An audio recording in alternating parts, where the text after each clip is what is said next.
दोस्तों, आपका स्वागत है मेरे channel my journey with ILD में।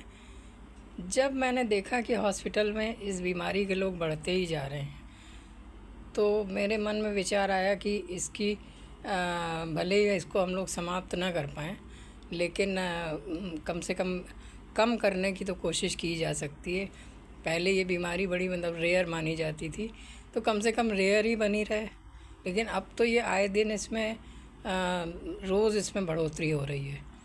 तो ये विचार आया कि क्यों ना इसको शरीर में ही ना घुसने दें, क्योंकि शरीर में अगर ये एक बार घुस गई तो इसको निकालना तो मुश्किल है। वो जहाँ की प्रोग्रेसिव डिजीज़ है ये, इसलिए इसको हम लोग कोशिश ये करनी चाहिए। तो क्यों ना शुरुआत इसकी बच्चों से ही की जाए, ऐसा मेरे मन में विचार आया। तो इसमें सबको साथ देना पड़ेगा, समझना पड़ेगा कि इसमें क्या क्या करना है, क्या चाहिए। आप ये समझिए कि इतने साल 11 साल के बाद मुझ में अब इतनी स्टेबिलिटी आई है, इतनी समझ आई है इस बीमारी को लेके कि मैं किसी को सलाह भी दे सकती हूँ।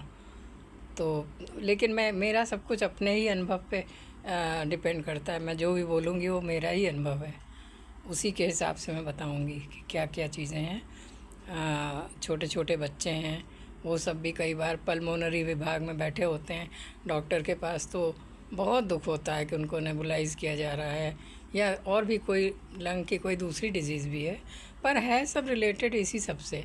ये पॉल्यूशन है या हम लोगों की किसी लापरवाही से है। लापरवाही इन द सेंस कि हम लोग क्या करेंगे, हम लोग वैसे ही पालते हैं बच्चों को, लेकिन अब इतना पॉल्यूशन हो गया है कि उसके लिए कई बार होता है कि हम लोग नासमझी भी कर जाते हैं, सोचते हैं कि नहीं ऐसा नहीं है, हम तो बहुत अच्छे से पाल रहे हैं, ऐसा कर रहे हैं, लेकिन ऐसा होता नहीं। आप यकीन मानिए, कई लोग बहुत से मेरे प्रियजन हैं, वो मुझसे कहते हैं कि मेरे पास आओ, हवा पानी बदल जाएगा।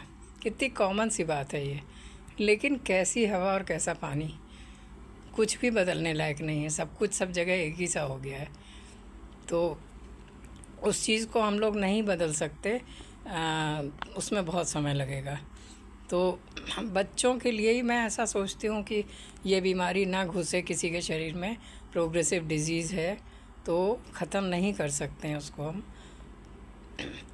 तो इसको बच्चों से इस तरह से ही हम लोग कर सकते हैं कि उनको सबसे पहले तो पाउडर से दूर रहें। इसको मैं बार बार कहूँगी, चाहे लोगों को हो सकता है कुछ ये बात खटके भी, लेकिन जो और ऐसी जगह जहाँ बहुत पत्थर कट रहे हैं या इस तरह की चीज़ हो रही है, या बहुत धुआं है, बहुत ऐसी जगह, तो इन सब जगहों पे बच्चों को बहुत बचाएं।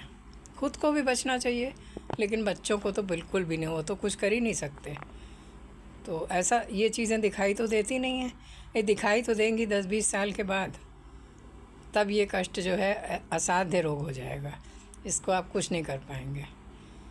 तो एक तो पाउडर से बहुत दूर रहें, इसका मतलब यही है कि जो फाइन डस्ट है, पत्थर कट रहे हैं, ये हो रहा है। नंबर 2, कबूतरों का आसपास आजकल बहुत ज़्यादा मैंने देखा कि उनका बढ़ गया है, बहुत ज़्यादा इनकी वृद्धि हो रही है एक तरीके से।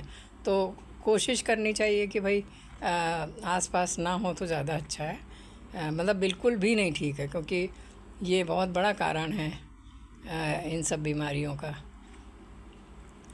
और अगर धुएं वगैरह में जाना है तो थोड़ा सा मास्क की भी आदत डालें बच्चों की, कि अगर ऐसी जगह जाएं तो मास्क लगा के जाएं, थोड़े से बड़े हों तो। और ये बस ये कम से कम इतना तो करें ही, तो भी हम लोग बहुत सी चीज़ों को कम कर सकते हैं इसको। तो बस प्लीज़ इसका ध्यान रखिए। Thank you so much.